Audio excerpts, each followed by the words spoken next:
Her lips which whisper, like reeds on the wind, wet with moisture, sprung from a well deep within, whispers, like the petals of an iris, the reedy blossom which weathers and is not trodden down for long.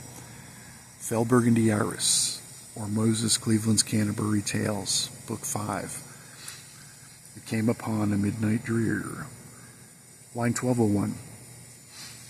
Of what dreams to be had, for fatigue she was glad. Thus spent, her mind lent no opposition.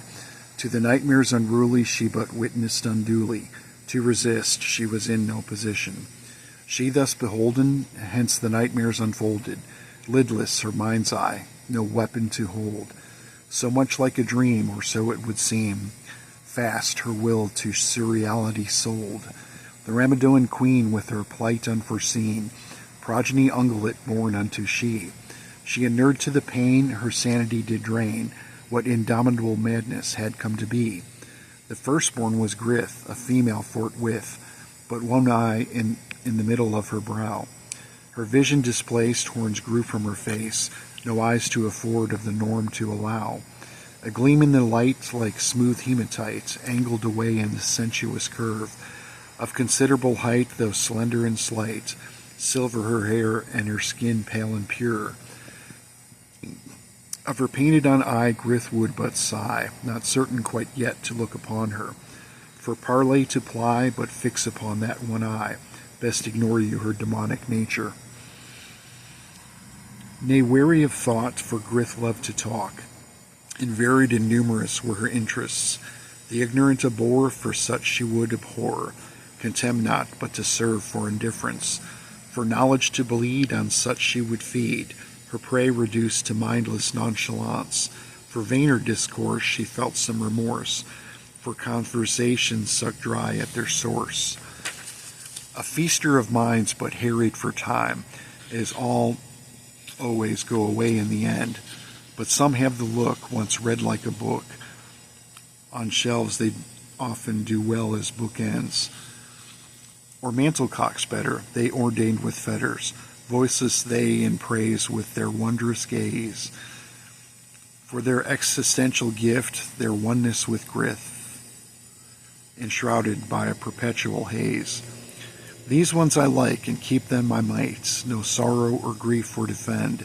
Stiff as a board, though not quite ignored, this way all eternity they spend. Run now they might, if their minds worked all right. A little twist keeps them vague in submission.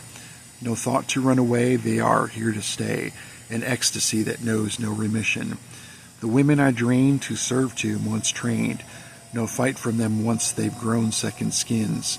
They all go my way when pushed the right way, but quicker, with more competition. More so with might, the harder they fight, the more just like me they become. To serve with a smile, they see after a while that being my slave can be this much fun. I keep the clock, the temporal realm blocked. Of timelessness I am but the steward. Stewardess unneeded, but one to be heeded. Of voices, just one to be heard. They are all but me, can't you see? My mind and my heart, soul and skin. I have one, you know, it does not let go. To talk is my pleasure, do come in. Harried for time, the pleasure is mine, an eternity of moments to unwind. Of thoughts to pursue, I will devolve you, of thought, for my pleasure to dine. A gift to be treasured, myself with no measure. All of me, but me, there to be had. Once gathered the gain, an endless refrain.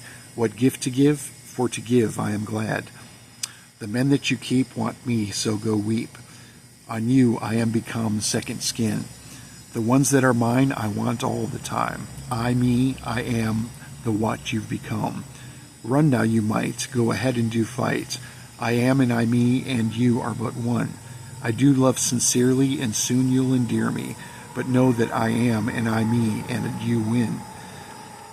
As errant are daring, in thought be unerring. No fault for the thoughtless, for when they do sin.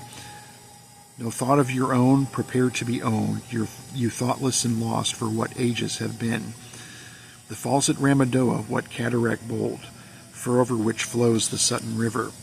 A sight grand to see, behind which does be the temporal realm water clock of Grith. Brave Bragalax and see what underneath be at the bottom of Grith's temporal realm. Find Sugalax and know that Ixis be close, for the realm second be where he does dwell. 4 arms has he, and a brother he be, to Grith and the other 2 sisters, Noth and Maynard, more evil by and far, and words and deeds far worse than the 5th was.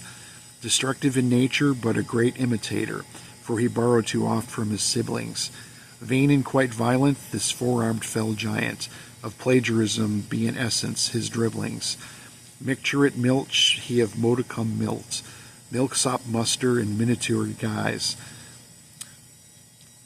Harbinger of doom, this existential baboon, for longed he to be but one of the guys.